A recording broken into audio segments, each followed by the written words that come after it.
युवा मुख्यमंत्री को, आप सन ऑफ सॉइल को आप प्रताड़ित कर रहे हैं। आपको जब मौका मिला था तो आप छत्तीसगढ़ से आयात किए थे नेता को, और एक ऐसा नेता लाए थे जो हाथी उड़ाता था। हमको ऊपर के न्यायालय से न्याय मिलता है तो अच्छी बात है, अगर नहीं मिला तो सबसे बड़ी अदालत तो जनता की अदालत है, और जनता की अदालत पर हमें पूरा भरोसा है। हम फिर चुनाव का सामना करने का, मुझे लगता है अगली बार 25,000 वोट से पिछली बार जीते थे हेमंत सोरेन जी, इस बार 50,000 वोट से जीतेंगे। भाजपा के जो बड़े नेता बैठे हुए हैं रांची से लेकर दिल्ली तक, तमाम लोगों पर कोई चाणक्य काम नहीं करेगा। यहाँ ये कुचक्र जो षड्यंत्र रचा जा रहा है उसी एहसास का नतीजा है, क्योंकि इनको पता है कि हम राजनीतिक तौर पर इस व्यक्ति से नहीं लड़ सकते, हम झारखंड मुक्ति मोर्चा से नहीं लड़ सकते। राजनीतिक तौर पर उन्होंने देखा कि 4 उपचुनाव में हमारी करारी हार हुई, वहीं से पेट में दर्द शुरू हुआ। जो लिफाफा खुलने में विलंब हो रहा है, उस विलंब को जस्टिफाई करने के लिए इस तरह का झूठ बोलना, जो अभी तक हम लोग को पता चला है कि वैसी कोई बात नहीं है, सेकेंड ओपिनियन नहीं मांगा गया, तो ये बहुत चिंताजनक है। इतना बड़ा झूठ, वो भी राजभवन के स्तर पर, और इसके पीछे क्या राजनीति छुपी हुई है। आईटी और ईडी ने बीजेपी की सदस्यता ले ली है। सीबीआई पर पहले से कांग्रेसी होने का आरोप है। इस तरीके के बयान नेताओं के अब आ रहे हैं और पूरी जोरदार तरीके से आ रहे हैं, बार बार आ रहे हैं।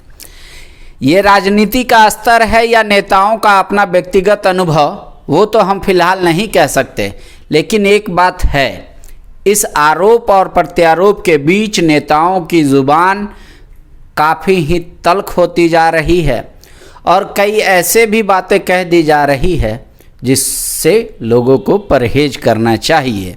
इस बीच एक खबर ये भी आ रही है, ये भी सूत्र के हवाले से है, पुख्ता मत मानिए, लेकिन सूत्र के हवाले से ये खबर है कि झारखंड के राज्यपाल ने सेकेंड ओपिनियन आयोग से मांगा ही नहीं है हेमंत सोरेन की सदस्यता को लेकर। हमारे साथ जेएमएम के प्रवक्ता हैं मनोज पांडे। मनोज जी, ये राहत भरी खबर है कि राज्यपाल ने सेकेंड ओपिनियन नहीं मांगा, या फिर आपको डर और सताने लगा? ये राहत भरी खबर नहीं है, इसको दूसरे एंगल से देखिए। इतना बड़ा झूठ, वो भी राजभवन के स्तर पर, और इसके पीछे क्या राजनीति छुपी हुई है। जो लिफाफा खुलने में विलंब हो रहा है, उस विलंब को जस्टिफाई करने के लिए इस तरह का झूठ बोलना, जो अभी तक हम लोग को पता चला है कि वैसी कोई बात नहीं है, सेकेंड ओपिनियन नहीं मांगा गया, तो ये बहुत चिंताजनक है। आप लोग को कैसे पता चला कि सेकेंड ओपिनियन नहीं मांगा गया? ये देखिए, मैं भी पुख्ता नहीं बता सकता, लेकिन जो विश्वसनीय सूत्र हैं उसके अनुसार हमें भी यही खबर है कि चुनाव आयोग से ऐसा पत्र आया है जिसमें इस बात की जानकारी, जब हेमंत सोरेन जी ने मांगा था कि सेकेंड ओपिनियन की प्रति उनके अधिवक्ता ने मांगा था, और तब ऐसी बातें सामने आई हैं, और मीडिया में भी ये सब चला है काफ़ी जोर शोर से। तो वैसी बात अगर है तो बहुत ही दुर्भाग्यपूर्ण है, बहुत ही दुर्भाग्यपूर्ण। एक व्यक्ति झूठ बोल सकता है, एक थोड़ी देर के लिए मान लीजिए कोई संगठन, कोई संस्था झूठ, लेकिन ये संवैधानिक संस्था है। राजभवन, कोई भी राज्यपाल रहे, कोई भी दल की सरकार रहे, राजभवन की एक मर्यादा होती है, और बहुत ही विश्वास से, बहुत ही भरोसा से सभी लोग राजभवन की ओर देखते हैं, विश्वास करते हैं। और अगर वहाँ से विश्वास टूटेगा तो फिर विश्वास किस पर करेगा लोग। लोकतंत्र में राजभवन राज्य सरकार का कस्टोडियन होता है, और उनके स्तर से अगर ऐसी बातें की जा रही हैं जिसमें सच्चाई है ही नहीं, बहुत दुर्भाग्यपूर्ण। तो ये अब डर हो गया है कि वो तो राजभवन कभी भी लिफाफा अगर खोल दिया तो दिक्कत है। देखिए, हम लोग को डे फर्स्ट से, पहले दिन से कोई डर नहीं है। क्यों? डर किस बात का रहेगा? जो सदस्यता जा सकती है। देखिए, सदस्यता जाती भी है, उसके ऊपर भी कोई है ना, कोई न्यायालय है, कोई और प्लेटफॉर्म है जहां हम गुहार लगाएंगे, जहां हम अपनी बातें रखेंगे। अभी आपने देखा जो सुप्रीम कोर्ट से राहत मिली, हाई कोर्ट में तो पीआईएल की सुनवाई हो रही थी, और पीआईएल में कैसे कैसे लोगों का नेक्सस था, इस बात को सुप्रीम कोर्ट ने समझा और बहुत ही ऐतिहासिक फैसला दिया।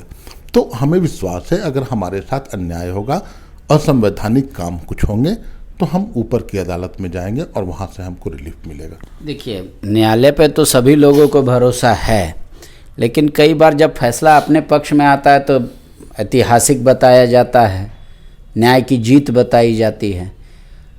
कभी आपकी पार्टी की जीत हो जाती है चुनाव में तो भी जीत हो जाती है, हार हो जाता है तो ईवीएम का जीत बताने लगते हैं आप लोग। तो नेता लोग ऐसे क्यों परिवर्तित होते हैं? मतलब जनता को भ्रमित करने के लिए ऐसा बोला जाता है कार्यकर्ताओं को, या मतलब ये धारणा बनाई जा रही है कि संस्थाओं पे उंगली उठा दिया जाए? क्या फ़र्क पड़ता है? देखिए, जो जननेता होता है जिसका जनाधार बहुत व्यापक होता है, और हेमंत सोरेन जी एक ऐसे लीडर हैं जिन्होंने प्रचंड बहुमत से महागठबंधन को जीत दिलाई और आज 52 विधायकों का समर्थन प्राप्त है और सरकार चल रही है। उत्तरोत्तर लगातार 3 सालों से जो उनकी कार्यप्रणाली है, जो बेहतरीन एक सोच के तहत एक परिकल्पना के साथ झारखंड को चलाने का काम किया, उससे जनाधार में वृद्धि हुई। ये सभी लोग मानते हैं, या आप भी मानते हैं, हम भी मानते हैं। और सबसे बड़ी बात, भारतीय जनता पार्टी को भी एहसास है ये कुचक्र जो षड्यंत्र रचा जा रहा है उसी एहसास का नतीजा है, क्योंकि इनको पता है कि हम राजनीतिक तौर पर इस व्यक्ति से नहीं लड़ सकते, हम झारखंड मुक्ति मोर्चा से नहीं लड़ सकते। राजनीतिक तौर पर उन्होंने देखा कि 4 उपचुनाव में हमारी करारी हार हुई, वहीं से पेट में दर्द शुरू हुआ। तो जो जन नेता है, क्या होगा, ज़्यादा से ज़्यादा क्या होगा, डिस्क्वालिफिकेशन होगा। हमको ऊपर के न्यायालय से न्याय मिलता है तो अच्छी बात है, अगर नहीं मिला तो सबसे बड़ी अदालत तो जनता की अदालत है, और जनता की अदालत पर हमें पूरा भरोसा है। हम फिर चुनाव का सामना करने का, मुझे लगता है अगली बार 25,000 वोट से पिछली बार जीते थे हेमंत सोरेन जी, इस बार 50,000 वोट से जीतेंगे। लेकिन जब इतना पार्टी इत्मीनान है लिफाफे को लेकर, तो फिर डेलीगेट्स क्यों जाता है गवर्नर के पास कि भाई राजभवन में क्या हमारा लिफाफा दे दीजिए? मुख्यमंत्री स्वयं चले जाते हैं। अब तो बोलना चाहिए जेएमएम को, आप अपना लिफाफा रखिए, आग्रह करना चाहिए कि मत खोलिए, 24 में खोलिएगा, चुनाव में देखेंगे। हमारे बोले अनुसार राजभवन थोड़ा ही एक्ट करेगा, न भारतीय जनता पार्टी एक्ट करेगी, न केंद्र सरकार एक्ट करेगी। ये हम लोग की अपनी रणनीति है कि हम जो मंशा उन लोगों की है उसको पूरी तरह से उजागर करें, एक्सपोज करें, ताकि जनता, जो भोली भाली जनता है, 3.25 करोड़ जनता, जो माटी पुत्र लोग हैं, झारखंडी विचारधारा के लोग हैं, उनको ये समझ में आए कि कैसे कुचक्र में, कैसे षड्यंत्र करके एक लोकप्रिय नेता का चरित्र हनन का प्रयास किया जा रहा है। तो हम भी सबका तो फायदा होगा जेएमएम को चुनाव में। देखिए, आज जो जन भावना है पूरे झारखंड में, आज यहाँ के माटी के बेटा को, आंदोलनकारी का बेटा को, युवा मुख्यमंत्री को, आप सन ऑफ सॉइल को आप प्रताड़ित कर रहे हैं। आपको जब मौका मिला था तो आप छत्तीसगढ़ से आयात किए थे नेता को, और एक ऐसा नेता लाए थे जो हाथी उड़ाता था। कई एक घोटाले किए, कई एक मामले अदालत में लंबित हैं, और उनको जनता के कोप का सामना भी करना पड़ा था। और वही कारण था कि वो एक चुनाव हार गए, और हमारे नेता 2 जगह से चुनाव जीते। तो ये दर्शाता है कि कितनी लोकप्रियता थी चुनाव के पहले भी हेमंत सोरेन जी की, और हम लोग आने वाले हर परिस्थिति के लिए तैयार हैं। पार्टी ने अपनी पूरी तैयारी कर रखी है कि अगर ए हुआ तो हम ये स्टेप लेंगे, बी हुआ तो ये लेंगे, सी हुआ तो ये लेंगे, ऐसा पूरा तैयार है जेएमएम। देखिए, भारतीय जनता पार्टी की जो भी रणनीति है वो रणनीति हम लोग भली भांति समझते हैं, और उस रणनीति के काट के लिए, काउंटर के लिए हम लोगों ने भी रणनीति बनाई है। और अभी तक मुझे लगता है झारखंडी युवा मुख्यमंत्री सभी पर भारी है, तमाम लोगों पर। भाजपा के जो बड़े नेता बैठे हुए हैं, रांची से लेकर दिल्ली तक, तमाम लोगों पर, कोई चाणक्य काम नहीं करेगा यहाँ। और एक नेता है ना, कुतुब मीनार से कूदने वाले, बड़े बड़े बात करते हैं, आज वो उनकी लोकप्रियता वो आजमा ले, राजधनवार से इस्तीफा देकर चुनाव लड़ लें, चुनौती देते हैं उनको, आ जाए, पता चल जाएगा औकात।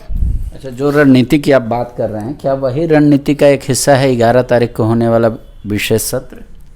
नहीं, उसको रणनीति नहीं बोलिए, वो हमारा कमिटमेंट है, जनता के प्रति प्रतिबद्धता। हम एक एक कर अपने सभी चुनावी वादों को धरातल पर उतारने का काम कर रहे हैं। अगर कोरोना का संक्रमण नहीं आया होता, अगर 1.5-2 साल उधर हमारा नहीं जाया गया होता, तो निश्चित तौर पर ये सभी चीज़ें 1-1.5 साल में हो जाती। लेकिन अभी 3 साल हुए हैं और 3 साल में मुझे लगता है 80% ऑफ द कमिटमेंट जो चुनाव घोषणा पत्र में हेमंत सोरेन जी ने, हमारी पार्टी ने, महागठबंधन ने कमिटमेंट किया था, वो कमिटमेंट फुलफिल कर दिया गया। हम जनता से वादे करके आए थे, दोबारा हम उनके दरबार में, उनकी अदालत में जाएंगे, किस मुंह से जाएंगे? हम उन सभी वादों को पूरा करके जाएंगे और उसके बाद हमको कुछ करने की आवश्यकता नहीं पड़ेगी। विश्वसनीयता बरकरार रहेगी सरकार की और हमारे नेता की, यही रणनीति है। शुक्रिया। जेएमएम को लगता है कि जब अगली बार राज्य में चुनाव होगा तो जेएमएम अपना पुराना मैनिफेस्टो लेकर जाएगी और कहेगी हमारी सरकार थी, गठबंधन की सरकार थी, लिहाजा ये सारा वादा था और उसको हमने फुलफिल कर दिया है, इसलिए जो मेहनत किया है उसका हमको पारिश्रमिक दीजिए 24 में। और कह रही है बीजेपी जितना भी इस तरीके का षड्यंत्र कर रही है उसका उन्हें हानि हो रहा है, फायदा जेएमएम को हो रहा है। शुक्रिया। विवेकानंद विद्या मंदिर स्कूल एक CBSE affiliated English medium coed school है। हम शिक्षा के साथ संस्कार देते हैं। thefollowup.in. Like, share and subscribe. www.thefollowup.in